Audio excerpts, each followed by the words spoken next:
Hi, and with the release of Trial of Valor on normal and heroic mode, I'd like to discuss my thoughts on it now that I've completed it on both modes. So when it was first announced, it just sounded like a bit of a walkover raid for high progress mythic guilds to give them some distraction while we wait for Nighthold. However, it's actually a pretty enjoyable raid as fillers go, with Hellyer being a genuine challenge, but more on her later. So we start this raid in the Halls of Valor again with Odin testing us out. Now, just in terms of lore issues, I'm totally fine with Odin giving us a proper beatdown this time, but less so with the mobs we initially attack in a couple of his lackeys. My issue is that these are two bosses that we clobbered in a 5-man dungeon, so putting these vanquished foes together against a much larger raid of heroes was never going to seem a sensible challenge. Remember, I'm talking purely in terms of storyline here, not mechanics or gameplay. Now, I'm not quite sure what distinction is made between dungeon groups and raid groups in story terms. Are we considered the same band of heroes, regardless of whether we did something in a dungeon or raid? I don't know. Odin is fine, because although we fought him in a dungeon, it was not for much of his health. It's quite easy to imagine that he gave us a quick round in the dungeon and then a more searching beating in the raid. But the other two were almost killed by us in the dungeon, so it just for me seemed a little bit odd. But anyway, on to the mechanics themselves, and I was pleased to note that there is enough of a difference between normal and heroic to be of interest to groups who initially progress through normal before moving on to heroic. It isn't just abilities doing more damage and bosses having more health. It's also interesting to see many of the same abilities being used in the raid as were in the dungeon, but with many twists. For example, when you get the rune above your head, you do need to move to the corresponding rune on the floor. However, instead of getting a buff, this time you have to tank an ad that needs killing to extinguish that rune. We didn't test this out, but from the dungeon journal you can see that it'd be pretty bad news to leave any runes up at all. It's also a fight where ignoring mechanics will cause you problems. For example, spawning a tornado by the boss because you didn't want to move to the edge of the room will be a bit of a problem for your raid group, unless of course you're able to strong arm the encounter with massive amounts of damage as we were. After Odin, you can pick up a quest from him and then you speak to him, and he sends you to just outside Helheim. You have to wade through a load of trash to get to the portal, which doesn't seem to open unless you aggro the giants on the side at least. Once inside, there's more trash, and then the second boss, Guam. Personally, I'd say there's more trash than needs to be the case.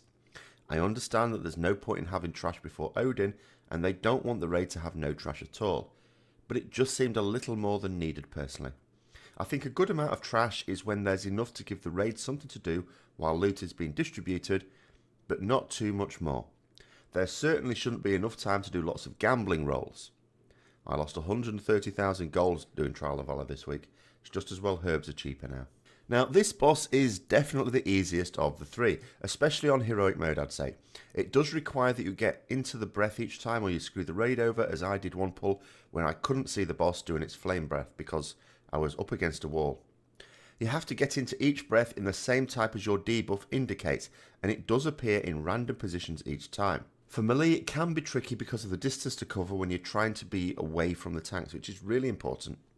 We're sort of advised to not go through the boss just in case he hate strikes us, but you don't get ages to find your position, so to hell with it. I've got 2 cheat deaths, what's the worst that can happen? In fact, my cheat death did allow me to chase after him when he charges around, and my DPS cooldown was active. The charge works exactly the same as for Nizao on the Timeless Isle in Mop, the main difference being that we are in a much more enclosed space. The only other mechanic is when he knocks melee back and then jumps onto the largest group of players to inflict a load of physical damage. This is generally ranged as they have less room to spread out. It's a fair amount of damage and physical, so of more worry to clothies than plate wearers. Still, it won't kill you either way. It's more of a hassle for healers, I guess, if the group jumps on is really large, but I didn't hear any complaints about it. Now, Hellyer is actually a really well-designed boss encounter, which was not at all expected for a filler raid that wasn't even announced, let alone tested, during Legion Alpha or Beta. On heroic mode, we took a long time to defeat the boss. Sure, some of this was less than great dealing with mechanics, but there was a genuine period of working out the best strategy to cope with the fight phase by phase. If you look at videos of other guilds killing this boss as well, you can definitely see that different approaches have been used by different guilds. That is an indicator of a well-designed fight where you can do it in different ways. A few people in the guild were comparing it to Xavius and saying how it seemed Hellyer has been designed to be much harder because of the complaints about Xavius being too easy. However, I personally think it's worth bearing in mind that In my view at least, there was nothing really wrong with Heroic Xavius. It was more that the Mythic version was essentially the same as Heroic. It remains to be seen if Mythic Hellyer will be a significant step up from Heroic. If it is, then Trial of Valor will no longer be a filler, but a proper raid in its own right, albeit one with a very small number of bosses, but much more in the mould of Onyxia's Lair or Grawl's Lair, which is really good, than Ruby Sanctum, which, although I never did, was not considered all that great. The fight itself requires different DPS to have different priorities at a time, which I do like in a raid fight. It also requires good communication during the encounter. It's simply not possible to reel out a list of potential events and let people know what they should do in each case. The combination of different mechanics at the same time means you do need people to call out for stuff and make quick decisions, or it goes badly wrong. As a result, it's also a fight where useless chatter causes issues. I love these types of encounter for end of instances because they emphasise teamwork as opposed to some guy doing all the work while everyone else just goes through the motions. I think it will be a very serious challenge for guilds progressing through Heroic, who are unlikely to have the same level of gear as we had. However, I don't think it's tuned too tightly. Before killing it, we had a really good pull. I was very delighted with it, and even foolishly, in retrospect, asked the stream at the time if they thought that this would be the kill because it was going so well. In the end, it wasn't, but everything that went wrong right at the end. On the kill itself, a lot of things went wrong right from the start, but because we recovered from everything, even if by the skin of our teeth, the boss went down. So it's tough, but does forgive cock-ups as well, as long as there aren't too many in too short a time, I guess. Now, in terms of what others have said about it, Blizzard have said that they're actually quite happy with Trial of Valor. They see it as, they've said, bosses 8, 9 and 10 of the tier, rather than wanting people to see it as a totally separate raid itself, okay, which is fair enough.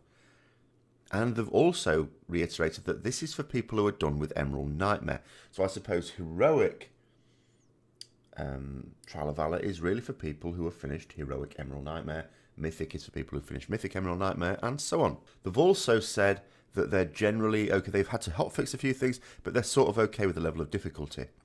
Now, what a lot of other people have said is that it's been quite disappointing. They've noted that, oh, you know, Odin and Guam are far too easy, and Hellyer is a nice boss, a nicely designed boss, but possibly set too hard. Now, what I would say is a lot of the people who are saying this, I reckon, are probably people who have finished Mythic Emerald Nightmare, and of course those people are going to find the Heroic on the first two bosses quite easy because you've done Mythic, you've got better gear. If you've done Mythic, you've also got a better organised raid guild with players who understand their class a bit better, as well as the mechanics of raiding. But I don't think it's fair also to say that Hellyer is tuned too high just because it takes you a long time. It took us almost a full night, not actually quite, but it took us several hours to down Hellyer. Now that suggests that it would take an actual Heroic progressing guild some considerable time, maybe a couple of weeks or something like that. That seems totally fine to me. I'm not quite sure where any real criticism comes in for this. I think it's a really good instance. It is, remember, a filler, even though I say now, well, I'm thinking more in terms of Grawl's Lair and Onyxia's Lair, although Onyxia's Lair, I suppose, wasn't really a filler because it was pretty much the first thing to come out, wasn't it? But it's that sort of raid where there's not many bosses. You sort of go in there just for a boss. I mean, in this case, it's like Hellyer. Yes, you've got Odin and Guam there as well, but, you know, you don't expect those to take a long time. They're there for storyline purposes. Odin is there just to test you out to make sure you're up to the job of defeating Hellyer. It's all about Hellyer. Guam is just her dog. You know, how would you mostly deal with a dog when you're breaking into someone's place? You'd throw it a pile of sausages. It's still harder than throwing it a pile of sausages. It's her dog. It's her guard dog. That's all there is to it. The Trial of Valor is essentially about defeating Hellyer. And that's what we do. And Hellyer is the main encounter, and Hellyer is a very well designed encounter. It's a difficult encounter. It's not difficult just because it's tuned too tightly. It's difficult because you've got to properly coordinate. You've got to discuss how you're doing things. Where you come into difficulties is where people aren't communicating or where you're not working properly as a team. And as soon as you do start working properly as a team, then you actually find that actually it's okay. Like I said, we killed it with a lot of things going wrong on the actual kill, but we worked out all the wrinkles in the fight by then. And when we kill it next time, maybe we'll wipe a few more times as well. But I think we'd expect to kill it relatively quickly next time because it was just working out how we should be doing it. So for me, I think it's a really good encounter, and it's a really good raid, and I'd thoroughly recommend it. And I hope everyone else is enjoying it. And just remember, this is just supposed to be some extra content between Emerald Nightmare and Nighthold, which are the main raids of this tier. So I hope you found that interesting as always. If you did, don't forget to like, comment, subscribe and share. And until next time, I'll see you later.